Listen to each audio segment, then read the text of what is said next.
काल कृषी सचिवांच्या समोर बीड, बुलढाणा आणि वाशिम या 3 जिल्ह्यांच्या अग्रिम भरपाईबाबत सुनावणी पार पडली आहे।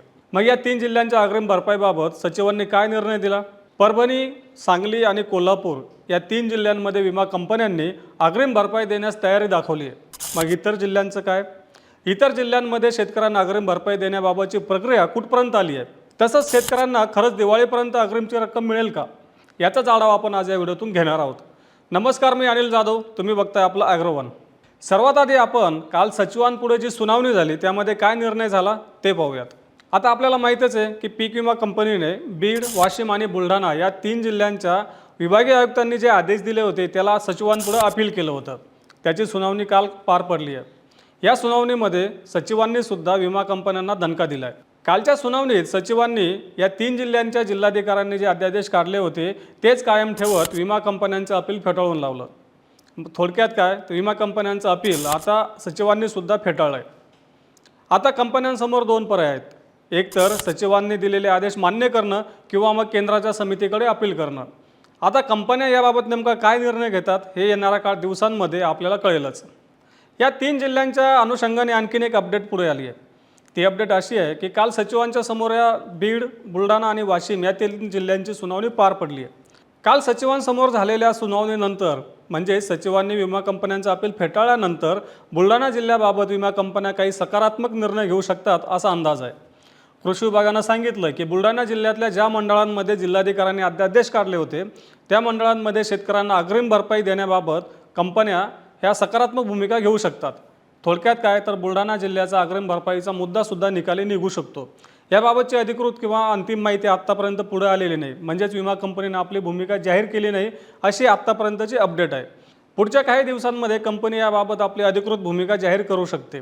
त्यानंतरच नेमका याबाबत काय निर्णय झाला ते आपल्याला कळेलच। अग्रिम भरपाईबाबत काल आणखी एका जिल्ह्याविषयीची माहिती पुढे आली, ते म्हणजे जालना जिल्हा।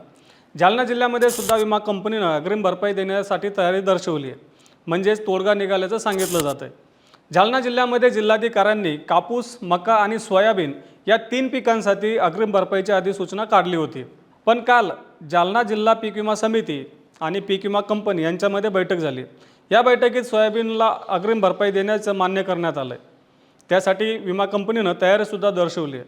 त्यामुळं जालना जिल्ह्यातील शेतकऱ्यांना म्हणजे पात्र मंडळातील शेतकऱ्यांना सोयाबीनसाठी अग्रिम भरपाई मिळू शकते असंही सांगितलं जात आहे।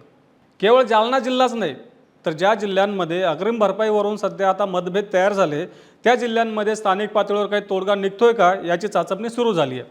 आता आपल्याला माहीतच आहे की पीक विमा कंपन्या आणि विभागीय आयुक्तांनी दिलेले आदेश याच्यावरून काहीसे मतभेद आहेत। पीक विमा कंपन्यांनी एकाच मंडळांमध्ये एकापेक्षा जास्त पिकांसाठी अग्रिम भरपाईचे काढलेले अध्यादेश याला विरोध केलेला दिसतोय। तर नुकसानीची टक्केवारीसुद्धा विमा कंपन्यांना मान्य नाही आहे। नेमकं या 2 मुद्द्यावरून मोठ्या प्रमाणात मतभेद निर्माण झालेले दिसत आहेत आणि स्थानिक पातळीवर सध्या या 2 मुद्द्यावरूनच कुठेतरी तोडगा निघतोय का याची चाचपणीसुद्धा सुरू आहे। अनेक जिल्ह्यांमध्ये याबाबतची पडताळणी केली जाते। विमा कंपन्यासुद्धा एक पाऊल पुढे घेत आहेत तर प्रशासनसुद्धा आपली भूमिका काहीशी मवाळ करत आहे।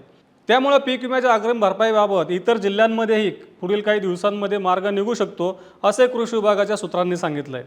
आपलं राज्य सरकार आणि स्थानिक प्रशासन सुरुवातीपासून दावा करतंय की दिवाळीपूर्वी पात्र शेतकऱ्यांच्या खात्यामध्ये अग्रिम भरपाईची रक्कम जमा करू। त्याबाबतची पावलेसुद्धा सध्या टाकली जात आहेत। स्थानिक पातळीवर जास्तीत जास्त दावे निकाली निघावेत यासाठी प्रयत्नसुद्धा सुरू आहेत। तसंच आतापर्यंत ज्या जिल्ह्यांबाबत तोडगा निघाला म्हणजे ज्या जिल्ह्यांमध्ये अग्रिम भरपाई देण्यास कंपन्या तयार आहेत त्या जिल्ह्यातील पात्र मंडळातील शेतकऱ्यांच्या खात्यामध्ये पुढील 2 ते 3 दिवसांनंतर अग्रिम भरपाईची रक्कम जमा होण्यास सुरुवात होईल असे कृषी विभागानं सांगितलं आहे।